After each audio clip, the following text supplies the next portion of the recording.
is my worldview on health. So the topic is health as your true power, and I do believe in that very strongly. The way I view it, as I just said, is holistically. So it's the exercise that we do, it is what we consume in terms of food, but not only that, also the people around us and the thoughts we're taking on board and the energy of people around us. And it's about body care. If we think about what food we put inside our bodies, we should also think about what we put on our bodies. So using non-toxic body care products. And it's also about a spiritual practice. Now, that could be drinking a glass of red wine and reading a chick flick. Or it could be going on a Vipassana meditation for 10 days. There's a big range of what is spiritual. As long as it nurtures you, you feel calmer, you feel happier, and it contributes to that whole holistic well-being. So, I will be focusing more on the food aspect because that's what I was asked to do, seeing as I'm a vegan chef.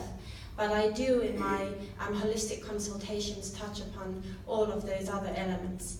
And the key thing that I encourage is to listen to our inner wisdom. So how do we find that greater health? We already have the answer. We probably have that inner voice that is telling us when we should or shouldn't be doing something. And I've actually had a few lessons in not listening to my inner voice in recent weeks. One was when I was on my first scooter ride in Bali, where I currently live, and I crashed after 10 minutes into a van. And I had just said to my inner voice had just said, that's enough for today. And the second one was in the kitchen. I was tired, and I had my inner voice said, enough garlic for today, stop. But I said, no, one more, and I cut my wrist. So that inner voice is always there with us in many different ways, and also when we eat.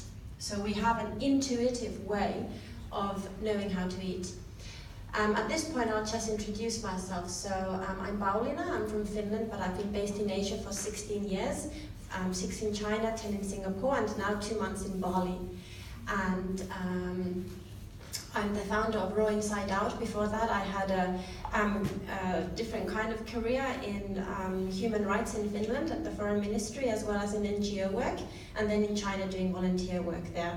But then when I had a crisis at 30, and the second one at 40, well, it started off with the crisis at 30, I started to look into how do I take care of myself. And I looked at all these different holistic ways of really just finding greater happiness and health. So I also had an eating disorder from the age of 12 to 23.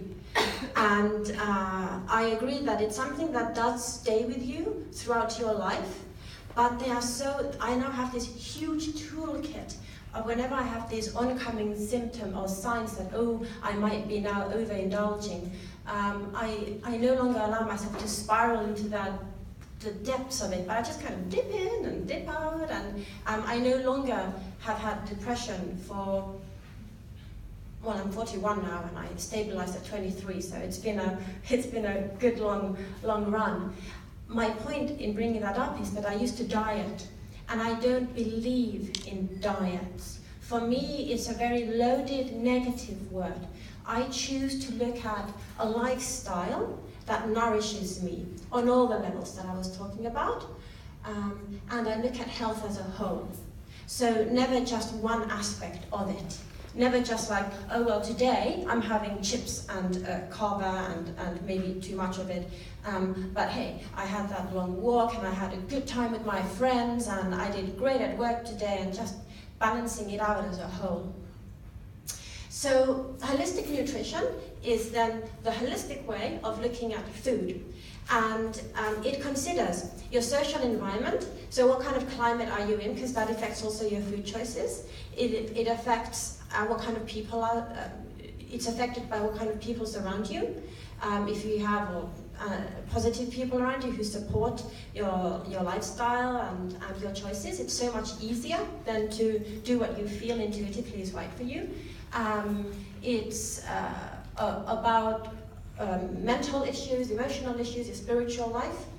And in terms of food, it's about eating natural foods.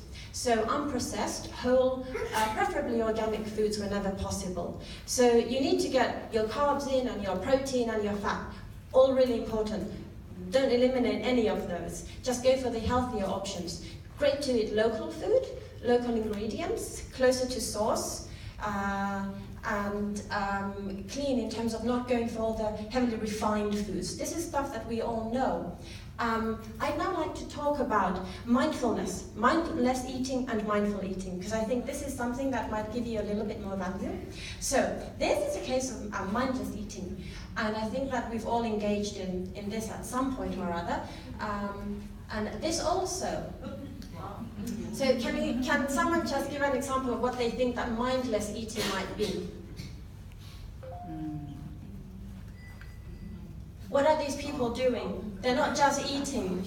They're working and eating. They're watching TV and eating. Slouched. Are they really focused on the food or on the program or neither? Here's a list of what mindless eating is.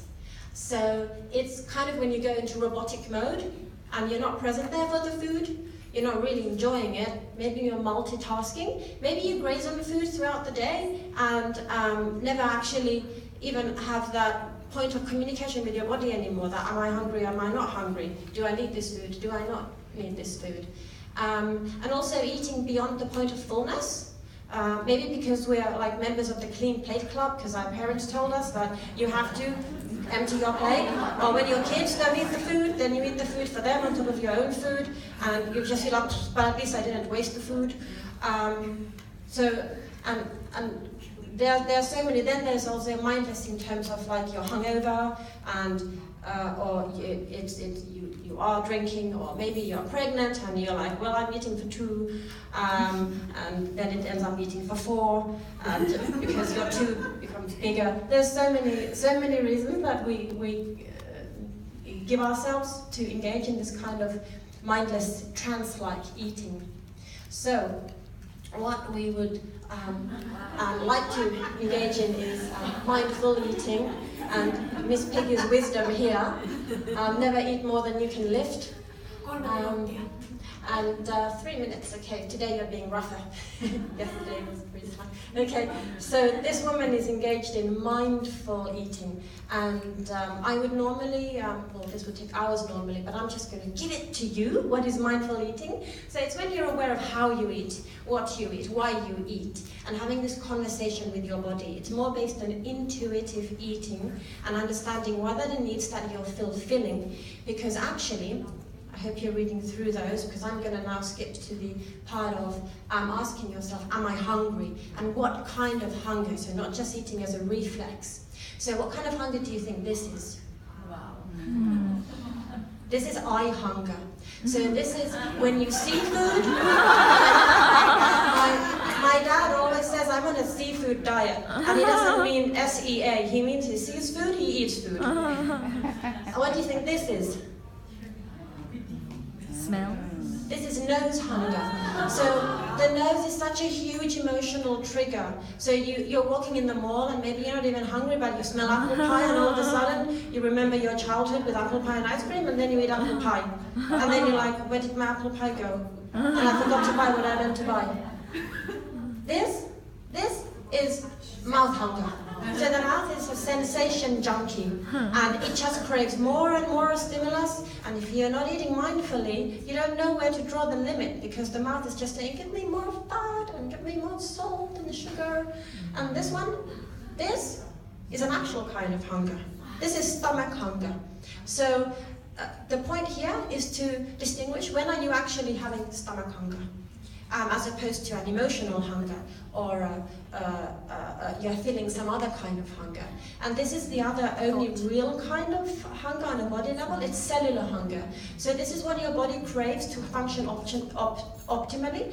And when you're shopping and you're looking at, this is what I do, this is like the kind of intuitive shopping. I look at all the vegetables and I let them like, speak to me. Which ones of you would be good for me to eat today? And I kind of just like go over there and I'm like, I would like to have you, and you. And it's really focusing in at that moment what is good and nourishing for my body.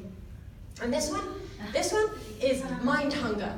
So, and you can't ever be satisfied with mind hunger. And that's where you've got the, I should eat this because it will be healthy, and I shouldn't eat that because that's going to be bad for me. And I read this new study which says that kale is good. Oh, now kale is not good. Now it has to be seaweed. And so, where is the enjoyment in that? It's good to be in the know about what foods are now considered healthy or not, but in the end, again, tune into your intuition. What's this? This is heart hunger. Okay? When you have emptiness in your heart and you're filling it with food. And this is very funny, but it's also very sad.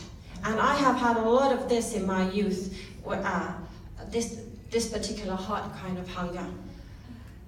So the question to ask before eating then is, what type of hunger am I experiencing? And to really be honest with it yourself, and to be okay with it. Like, if you're having heart hunger, okay, then eat for your heart, but limit it, and also address other aspects of it. Is there a person who has hurt me, and now I'm eating to kind of put that under the carpet? Talk to the person, or reach out to someone, ask for help. There are so many tools that we can use to become more mindful and aware of how we're eating. And I just love Pooh because he's always anticipating the pleasure of eating. That's why I put that quote there. And my main point for you would be, in terms to have better health and to have that better empowerment, more power, is to listen to your body, to tune in and have a conversation with your body and listen to that inner guidance. Thank you.